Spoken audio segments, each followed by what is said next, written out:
सभी को praise Lord, जय मसीह की। इस वीडियो में आप सबका स्वागत है। और आज कुछ बातें मैं लेके आया हूँ आपके सामने। और जैसे लिखा है, आज का विषय है मनुष्य को अशुद्ध करने वाली बातें या फिर अशुद्ध करने वाली चीज़ें। जैसे आज बहुत सारे लोग बोलते हैं अशुद्ध हो गया, या फिर बोलते हैं कुछ खाने से अशुद्ध हो गया या कुछ छूने से अशुद्ध हो गया। ऐसी बातों को आज मैं आपके सामने लेकर आया हूँ। और ये बातें जो है प्रभु यीशु मसीह इसको कैसे सिखाते हैं, इन सारी बातों को मैं आपके सामने कुछ वचन रखना चाहता हूँ। तो आप जितने भी देख रहे हैं वीडियो में आप समझे, और बोलते हैं ना कुछ बातें अगर आप में दिमाग में आए या मन में आए तो उस बातों को आप कमेंट में डाल सकते हैं, मैं आगे से उसके बारे में आपको बता पाऊँ। तो आइए हम वचन में देखते हैं क्या लिखा है वचन में। इसके आगे ये वचन मैं आपको पहला दिखाना चाहता हूँ। मरका 15 इसमें लिखा है, कोई भी वस्तु बाहर से मनुष्य के भीतर जाकर उसे अशुद्ध नहीं कर सकती, बल्कि जो मनुष्य के भीतर से निकलती है वह ही उसे अशुद्ध करती है। ये बातें कौन सी हैं? ये प्रभु यीशु मसीह जो है अपने चेलों को सिखा रहे हैं। यहाँ पर कुछ क्या हुआ कि जो शास्त्री फरीसी जो थे वो लोग आकर कहने लगे कि जो बाहर की जो चीज़ें होती हैं, जैसे लोग कुछ खाते हैं, जैसे आज भी बहुत सारे दुनिया में अपने धर्म गुरु जो होते हैं वो सिखाते हैं कि भाई इसे छूने से तुम अशुद्ध हो जाओगे, या इसे खाने से तुम अशुद्ध हो जाओगे, या कुछ खाने की चीज़ें होती है ना उसके बारे में जैसे बताते हैं। तो यहाँ पर जो है यीशु मसीह कहते हैं कि कोई भी वस्तु जो है बाहर से मनुष्य को क्या करता है, भीतर जाके अशुद्ध उसको नहीं करती है। और दूसरी बात क्या है, बल्कि जो मनुष्य के भीतर से निकलती है वह ही उसे अशुद्ध करती है। तो यहाँ पर एक पोस्टर आप देख रहे हो, और इस पोस्टर में क्या दिखा रहा है कि एक आदमी बैठा है और वो चिंतन मनन कर रहा है। यहाँ पर वो किसी के भी बारे में करने तो, लेकिन यहाँ पर ये बैठा है और ये कहाँ पे अकेला, एक बोलते हैं ना जहाँ पर कोई उसको डिस्टर्ब ना करे ऐसी जगह पे जाके वो बैठा है। और यहाँ पे ये सोचता है मैं अशुद्ध नहीं हूँ, यहाँ पे ये सोचता है मेरे को कोई अशुद्ध नहीं कर सकता है, मैं एकदम पवित्र हूँ। जबकि ये बोलते ना बाहर से कुछ भी ना तो पवित्र है ना अशुद्ध, ये बाहर से कुछ नहीं है, लेकिन इसको अंदर की जो बातें इसको अशुद्ध भी कर सकती है और उसको पवित्र भी कर सकती है, लेकिन बाहर से इसका कुछ भी नहीं हो सकता है। लेकिन ये इसकी सोच ऐसी है कि मैं जो हूँ क्या हूँ, बाहर से मैं अच्छा दिखना चाहता हूँ, मैं बाहर से अपने आप को ऐसा पवित्र लोगों के अंदर दिखाना चाहता हूँ। तो आके ये क्या करता है, अपने आप को एक कमरे में बंद कर लेते हैं, या फिर वहाँ पर चिंतन मनन करते हैं, या फिर बोलते ना एक पब्लिक प्लेस को छोड़ के एक अलग ही जाके कहीं बैठ के वहाँ पर क्या करते हैं, फिर ऐसा ज्ञान करते हैं कि भाई हम पवित्र हो जाएंगे।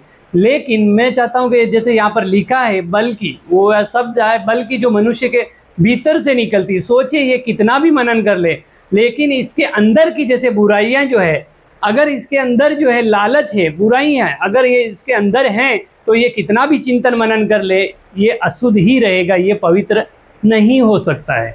आगे देखिए, आगे इसमें क्या लिखा है, यहाँ पर है वचन इसी का मरकुस का, इसका हम पढ़ते 7 का 16। यहाँ पर क्या क्या, यदि किसी के पास सुनने के लिए कान हो वह सुन ले। कान हर एक इंसान के पास होते हैं, लेकिन प्रभु ने ऐसा क्यों कहा कि यदि किसी के पास कान हो तो वह सुन ले। ये आदमी यहाँ पर बैठा हुआ इतना बहरा हो जाता है कि ये अपने आप को इतना समझ लेता है कि मैं क्या हूँ, एकदम पवित्र हो गया हूँ, अभी मुझे किसी की सुनने की ज़रूरत नहीं है। लेकिन इसको परमेश्वर की सुनने की ज़रूरत है। अब ये जो है यहाँ पर बैठ गया तो इसका मतलब ये नहीं है कि मैं अपने आप को ये एकदम अपने आप को पवित्र समझे या एकदम पवित्र ये हो गया, ऐसी बात नहीं है। इसको सुनने की ज़रूरत है। किसकी? परमेश्वर की। अंतर आत्मा जो है ना गवाही देता है हमारे को कि ये गलत है, ये सही है, लेकिन ये जो है अपने शरीर की सुनता है, ना कि आत्मा की। तो आइए, इसमें यीशु मसीह इसीलिए कहता है कि तुम जिसके भी कान हो ना वो सुन लेके। परमेश्वर उससे क्या कहता है, जिसके भी कान हो सुनना चाहिए उसको, कि वचन क्या कहता है उसको सुनना चाहिए। अभी आगे एक वचन रखता हूँ आपके सामने।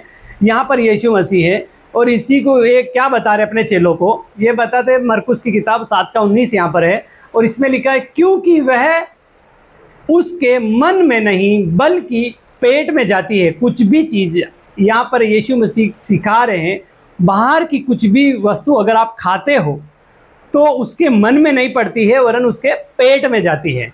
और आगे लिखता है, और संडास में निकल जाती है। सोचिए आप, वो रात को खाया हुआ क्या करता है, सुबह निकल जाता है वो, लेकिन मन में नहीं गिरा है, वो जो भी खाता है पेट में गिरता है, ये याद रखिए आपको। और उसके आगे लिखता है, इस प्रकार उसने सब भोजन वस्तु को शुद्ध ठहराया। किसने? प्रभु यीशु ने। उसने मतलब प्रभु यीशु ने। यहाँ पर प्रभु यीशु मसीह जो है खाने की वस्तु, जैसे इस चित्र में आप देख सकते हैं, ये जितनी भी चीज़ें हैं ये इंसान के अंदर जाती है तो ये अशुद्ध नहीं करती है। अब खाने के लिए आप कोई भी चीज़ ले लीजिए, लेकिन खाना कभी इंसान को अशुद्ध नहीं करता है। और जिसको बोलते हैं ना, कोई धर्म गुरु जो होते हैं, बहुत बड़े बड़े पद पे होते हैं, वो सब लोग मना करते हैं कुछ चीज़ों को खाने के लिए। लेकिन अगर आप डॉक्टर के पास जाओगे और अगर आपके पास कमजोरी है तो वो कहेगा कि इन चीज़ों का आपको सेवन करना चाहिए ताकि आपको विटामिन वगैरह मिलेगा और आपके शरीर में जो कमी है वो पूरी हो जाए। तो यहाँ पर जो है परमेश्वर यीशु मसीह भी ये सिखा रहे हैं कि कुछ भी खाने से जो है तुम अशुद्ध नहीं होगे, वरन जो खाते हैं वो मन में नहीं पड़ता है, वरन पेट में पड़ता है। और पेट में पड़ने से क्या होता है, सुबह संडास में तुम्हारा निकल जाता है। और यहाँ पर यही परमेश्वर ने सिखाया है कि इसी पर यहाँ पर लिखा, जैसे इस प्रकार उसने सब भोजन वस्तुओं को क्या किया है, शुद्ध ठहराया है। इसने अशुद्ध, परमेश्वर ने अशुद्ध इनको नहीं ठहराया है। तो इसके आगे एक वचन और मैं आपको रखना चाहता हूँ। यहाँ पे देखिए, मरकुस इसी का आगे का ही वचन है, 7 का 21 और 22। यहाँ पर जो है अशुद्ध करने वाली चीज़ें हैं, आपको अशुद्ध कौन सी करेगी। यहाँ पे हमने देखा ये चीज़ें जो है भोजन की, ये अशुद्ध नहीं करती है। तो अशुद्ध हमें कौन करता है, अभी आप जानना चाहोगे ना। अशुद्ध जो है वो किन चीज़ों से जो इंसान, मनुष्य जो है वो अशुद्ध होता है, चाहे वो कौन सा भी धर्म का हो, चाहे वो कौन सा भी पवित्र होने दो। लेकिन अगर उसमें ये बातें अगर उसमें है तो वो अशुद्ध है, वो पवित्र नहीं है, वरन वो अशुद्ध ही रहेगा। क्योंकि यहाँ पे क्या वचन क्या कहता है, क्योंकि भीतर अर्थात मनुष्य के मन से, ये देखिए यहाँ पर जो है मन में, और यहाँ से मन से, और यहाँ पे है मन में। यहाँ पे जो भी खाया ना मुंह से वो मन में नहीं गिरा, पेट में गिरा। लेकिन यहाँ से देखिए, ये जो है खाना नहीं, यहाँ से निकल रहा है, लेकिन कहाँ से निकला, मन से। देखिए, मन से बुरे बुरे विचार, व्यभिचार, चोरी, हत्या, परस्त्रीगमन, लोभ, दुष्टता, छल, कामुकता, कुदृष्टि, निंदा, अहंकार और मूर्खता निकलती है। अब ये चीज़ें अगर जिसके भी अंदर से निकलती है, वो कितना भी बड़ा धर्म गुरु होने दो, कितना भी बड़ा पादरी होने दो, कितना भी बड़ा पंडित होने दो, कितना भी बड़ा मौलाना होने दो, या कितना भी बड़ा सेवक होने दो, जो अपने आप को ऐसा कहता है कि मैं परमेश्वर की सेवा करता हूँ, अगर उसके अंदर ये सारी बातें हैं तो वो क्या है, वो इंसान, उसके अंदर पवित्रता कभी वास नहीं करेगी, वरन वो अशुद्ध है। जैसे आपने पहले ही बातों हमने सुना है कि अशुद्ध और शुद्ध, जैसे कुछ चीज़ें खाने से अशुद्ध नहीं होता है, वरन इन बातों से जो मन से निकलती, इसके अनुसार क्या हो जाएगा, वो अशुद्ध हो जाएगा ना। ये जैसे अगर खाने की चीज़ें हैं ना, इस खाने की चीज़ों से अशुद्ध नहीं होगा, लेकिन अगर आपके मन से ये चीज़ें निकलती है तो आप अशुद्ध है, भले वो कोई भी होने दो। ये मन से ही ये चीज़ें निकलती है, क्योंकि परमेश्वर का मंदिर हमारे मन में वास करता है, हमारे शरीर में वास करता है। पेट से जो कुछ खाते हैं ना, वो संडास में निकलता है, जो पेट में पड़ता है, मुंह से खाते वो पेट में पड़ता है। लेकिन जो मन से निकलता है वो क्या होता है, वो परमेश्वर की ओर से होता है। और परमेश्वर जब किसी के मन में होता है ना, तो ये सारी चीज़ें जो है उसके मन से नहीं निकलती है, वरन उसके मन से अच्छी बातें निकलती है। जैसा वचन कहता है कि पेड़ को अगर तुम अच्छा कहो तो उसके फल को भी अच्छा कहो। अगर पेड़ अच्छा फल, बोलते हैं अच्छा फल है तो पेड़ भी अच्छा है, अगर बुरा पेड़ है तो उसका फल भी बुरा है। तो यहाँ पर जो है, अगर आपका मन जो बोलते हैं दुष्टता से भरा है, तो आप परमेश्वर की ओर से नहीं हो, आप दुष्टता की ओर से हो। जैसे इसके मन से आप देख सकते हो, अगर ये सारी चीज़ें जो है इसके मन के अंदर है तो उसमें अच्छी वस्तुएं कभी वास नहीं करेगी। ये चीज़ें मैं आपको समझाना चाहता हूँ, क्योंकि मैंने कल एक न्यूज़ देखा था और उसमें एक धर्म गुरु था और उसने क्या किया, एक बोलते ना प्लेस पे कहीं एक आदमी बूढ़ा था और उसको यूरिन आ गई थी बैठे बैठे। वो उसको मालूम भी नहीं पड़ा कि उसको कभी यूरिन आ गया, लेकिन वहाँ का धर्म गुरु आके उसको क्या क्या बोलता है, तुझे यहाँ से इस यूरिन को क्या करना पड़ेगा, चाटना पड़ेगा मुंह से, सोचिए। और उस बूढ़े इंसान ने उसको यूरिन को चाटा, और उसने क्योंकि वो जो धर्म गुरु था वो आके बोलता है तूने मेरी जगह को क्या किया, अशुद्ध कर दिया। सोचिए, उसके मन में, जो वहाँ पे धर्म गुरु था उसके मन में ये सब छल है, उसके मन में बोलते ना कुदृष्टि है, क्योंकि वो इंसान को इंसान नहीं देखता है और वो क्या कर रहा है, अहंकार कर रहा है। लेकिन उसने उस इंसान को नहीं देखा कि इसकी उम्र क्या है और इससे संभला नहीं जा रहा है, और इसने अगर यहाँ पे यूरिन कर भी लिया तो पानी से धोया जा सकता है, लेकिन उसने क्या किया, उससे बूढ़े इंसान से उसे चटवाया, मुंह से, जुबान से चटवाया उसको। कितना गंदा काम उसने किया है। तो इसी बातों को लेके मैंने क्या किया, इसके द्वारा मैंने ये वीडियो रखा है सामने कि आप लोग जो है कुछ जो बोलते हैं ना अशुद्ध चीज़ें जो होती है, आपको कोई अशुद्ध करने वाली चीज़ें हैं तो वो ये है, ना कि कोई बाहर से आपको अशुद्ध कर सकता है। आपको कोई गाली भी दे के चला गया तो वो जो गाली देने वाला है वो अशुद्ध है, लेकिन आप अशुद्ध नहीं है, ये ध्यान रखिएगा। और परमेश्वर का वचन जो है ना वो बहुत बड़ा, बोलते हैं ना परमेश्वर का वचन जो है वो क्या है, जीवित है एकदम। अगर जो कोई ऐसे वचन के अनुसार चलता है ना, वो ऐसे कभी ऐसे काम नहीं करेगा।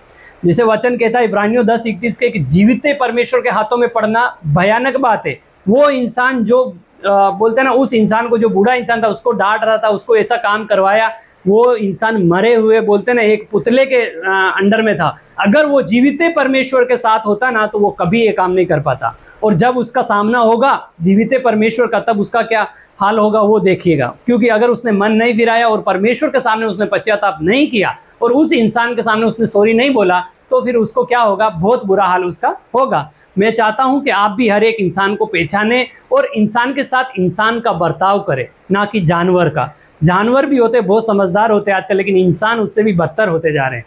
तो आपके सामने ये सारी चीज़ें मैंने रखी है कि अशुद्ध करने वाली चीज़ें कौन सी होती है। अशुद्ध करने वाली चीज़ें ये है, आपको खाने की चीज़ें जो होती है ये अशुद्ध नहीं करती है, आपको अशुद्ध करने वाली चीज़ें ये हैं। तो आप समझे होंगे बहुत सारी बातों को। जैसे आप देख सकते हो इसके अंदर से दुष्टता निकल रही है इंसान के अंदर। क्यों? क्योंकि ये सारी बातें इसके अंदर है। आप चाहते हो कि मेरे अंदर से ये बातें नहीं निकले, तो आप ये सब चीज़ें छोड़ सकते हो। इसके आगे देखिए, यीशु मसीह, ये लास्ट पोस्टर है, यहाँ पर क्या सिखा रहे हैं ये सब। ये जो यीशु मसीह है ना, ये सिखा रहे हैं, लास्ट का पॉइंट है। इसमें क्या लिखा है, ये सब बुरी बातें भीतर से निकलती है। कहाँ से? मन से। ये निकलती है, मन से निकलती है। और लिखा निकलती है और मनुष्य को अशुद्ध करती है। सोचिए परमेश्वर ने क्या कहा था पहले, कि जो बाहर से इंसान के अंदर जाती है ना वो अशुद्ध नहीं करती, लेकिन अंदर से, जो इंसान के अंदर से जो बाहर निकलती है, वो चीज़ें क्या करती है, ये चीज़ें अशुद्ध करती हैं। और यहाँ पर यीशु मसीह ने साफ साफ बता दिया कि ये सब बुरी बातें भीतर से निकलती हैं और मनुष्य को अशुद्ध करती है। अगर आप ऐसी बातें निकालते हो तो आप अशुद्ध हो। जो ऐसी बातों से दूर रहता है वो अशुद्ध नहीं है। प्रभु यीशु मसीह के लोग ऐसे हैं कि इन बातों को कभी लेके नहीं चलते हैं। वो क्या करते हैं, अपने मन से अच्छी बात निकालते हैं, अच्छा व्यवहार रखते हैं, लोगों को अच्छा बोलते हैं ना, खाना अगर किसी के पास नहीं होते तो देते हैं, और उनको अच्छे से अच्छे बोलते हैं ना कपड़े दिलाते हैं, या फिर कुछ भी जो बोलते हैं अच्छा काम होते हैं वो करते हैं, ना कि किसी को गुमराह करने का काम करते हैं। अगर आप में ताकत है, जो बोलते हैं ना धर्म के ठेकेदार होते हैं, अगर आप में ताकत है तो आप भी कीजिए, लेकिन आप बुराई क्यों कर रहे हैं? आप अगर ऐसा कर रहे हो, गाली दे रहे हैं, बुरे विचार कर रहे हैं और चोरी कर रहे हैं, तो आपके अंदर दुष्टता भरी है। अगर ये सब कोई चीज़ नहीं कर रहे हैं तो हमारे अंदर दुष्टता नहीं भरी, क्योंकि हमारा जो गुरु है, हमारा परमेश्वर, हम यीशु मसीह को गुरु मानते हैं। हमारा कोई इंसान गुरु नहीं, खुद परमेश्वर गुरु है, हमारा एक ही गुरु है। हम जो यीशु, हमारा प्रभु जो कहता है, हमारा गुरु जो कहता है, हम वही बातें लेके चलते हैं, ना कि किसी इंसान की बातें लेके चलते हैं। और यहाँ पे जैसे उसने कहा कि मनुष्य के भीतर से जो बातें निकलती ना वही अशुद्ध करती है, बाहर से कुछ भी बात आपको अशुद्ध नहीं करती है। अगर आपको भी जहाँ भी कहीं परमेश्वर का सुसमाचार मिलता है और आपको मन फिराव का मौका आपको मिल रहा है, तो आप जाइए और ऐसे वचनों को आप सुनिए और अपना मन जो है परमेश्वर की ओर फेरिए। और अगर आप बॉम्बे जैसी सिटी में रहते हैं तो आप हमारे साथ आ सकते हैं। कोलाबा में हम मिलते हैं, संगति करते हैं, तो आप भी हमारे साथ आ सकते हैं। अगर कोई आना भी चाहता है तो मेरा नंबर है 8879977775। इसके ऊपर आप कॉल कर सकते हैं। विरार से लेके चर्च गेट तक, बीच में जहाँ भी आप कहीं भी रहते हैं, हम आपको बोलते ना, आप फ़ोन करोगे तो हम आपको गाइड करेंगे और हम आपको परमेश्वर की संगति में ऐसे वचन हम सिखाएंगे। ना कि किसी को भी धर्म को ऊंचा नीचा करना, ये हमारा काम नहीं है। परमेश्वर ने अगर हमें हिंदू धर्म में बोलते ना पैदा किया तो हम हिंदू ही हैं। हम दूसरे चाह कर भी हम दूसरा कुछ भी बन नहीं सकते हैं, क्योंकि परमेश्वर कहता है हर एक धर्म का वो परमेश्वर है और हर एक राज्य का वो परमेश्वर है। आसमान और पृथ्वी उसी ने बनाया है, और जो आसमान, जैसे मैंने कल वीडियो में आपको दिखाया था, आसमान के नीचे और पृथ्वी के ऊपर दूसरा और कोई नाम नहीं दिया गया जिससे हम उद्धार पा सके। केवल प्रभु यीशु मसीह का नाम है जिससे हम उद्धार पा सकते हैं। तो आप आज मैं आशा करता हूं कि आप इन बातों को समझे होंगे कि कौन सी चीज़ें अशुद्ध करती है और कौन सी चीज़ें आपको अशुद्ध नहीं करती है। तो आप इन बातों का ख्याल रखें और आपके अंदर से अच्छी बातें निकालें हमेशा। तो तब तक के लिए मैं आपको बताना चाहता हूँ कि ये बातें जो मैंने यहाँ पर की है, ये बातें अपने परिवार में भी सिखाइए और इस वीडियो को ज़्यादा से ज़्यादा शेयर करें, लाइक करें और आगे तक बढ़ाएं, ताकि लोगों में एक अच्छाई फैल सके बुराई के बदले। तो मैं परमेश्वर से आशा करता हूँ कि आप इन बातों को समझे होंगे। तब तक के लिए जय।